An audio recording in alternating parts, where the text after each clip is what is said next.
sorry you have to see that. Good morning everyone, I'm Nielw, and today I'm going to share to you the phases and values of dance. Let's get started. So now let us talk first about the values of dance.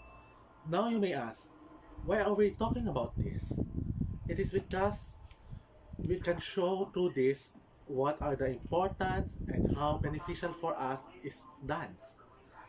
Now there are five values of dance, which are culture, physical fitness, expression, social, and recreational.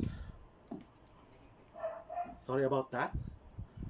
So let us first about the first value of dance, which is culture. Now you may ask, why is culture a value of dance? It is because through dance, we can show our culture. And there are many cultural dances in this world. For example, the Pandango sa Ilaw. Through Pandango sa Ilaw, we can show how Filipinos at the olden days court women. There are steps, costumes that shows formalities and steps. And what culture is it to dance? Okay, so next is physical fitness. Since dance is a physical activity, it stands to reason that dance can help us with our physical fitness. But don't do it too much, since too much dance can hurt our muscles, our heart, and etc. Just be moderate about it. And eat healthy as well. So next is expression. Dance can be a form of expression because through dance, dance is a physical manifestation of our emotions, our feelings, our ideas. Through dance, we can do a lot of things. We can express a lot of things. Next is social. Dance can be a common denominator in how we socialize. Because since dance is enjoyable, we can do a lot of things in a group. And dance can be a way to make friends and to make family. And to boost our confidence and other social benefits. And lastly is recreational, which is related to social, but it emphasizes more on enjoyment. Although dance is not enjoyable for everyone, it is nonetheless enjoyable for me, even though I'm not good at it. Because it makes me feel like energetic, makes me feel alive. Dance can feel like that. Dance can make you feel like there's a lot of emotions going on. It can be enjoyed through TikTok, through Facebook, and even through the room, in the bathroom, in the bedroom. So now that's it for the values of dance. So now let's talk about the phases of dance. So the phases of dance are the development of dance that we observe and the levels of dance that we dance. So there are five phases of dance, which are creative rhythm, folk and ethnic dance, social and ballroom dance, recreational dance, and creative dance. So let us first talk about creative rhythm. So creative rhythm is basically the kind of dances that we naturally do, which we do not even think about. So one example of creative rhythm is the monkey dance. So we just move like a monkey and that's it. It's basically the most basic form of dance.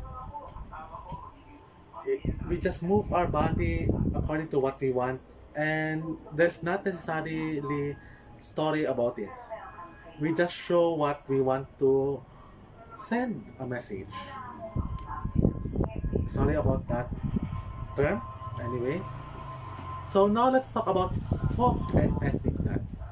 So Folk and ethnic dance are basically cultural dances that show the culture of our country or a tribe or anything that belongs to a group. But the difference between the folk and ethnic dance is that the folk dance belongs to the people. It doesn't necessarily mean that a specific tribe. It can be the dance for the entire country, like the Cariñosa, that is a folk dance. While the ethnic dance is belongs to a specific tribe, like the Blaan dance. And by the way, folk dance can be not as formal or as sophisticated or actually structured, I mean, as a ethnic dance. Now moving on, social and ballroom dance. So social and ballroom dance is a formal dance used in a formal social setting like the prom. One example of this is the cotillion. Cotillion is a type of dance that we use in a prom. I remember those days. We in the social and ballroom dance we wear suits, we wear good shoes, and the steps are very elegant. Now the fourth phase of dance, which is recreational. In recreational dance, it is less formal than the social and ballroom dance, but it is also used in a social setting. You can use mixed steps, polka steps, anything. It is slightly more defined the creative rhythm, but it is nonetheless made to be enjoyable. And lastly, the creative dance. It is the highest and most sophisticated form of dance, yet it has a beginning and an end, has structure, and it has technique. One example of creative dance is the jazz, because jazz has a story, and it is refined, and it has a lot of complicated steps that can be made simple but profound.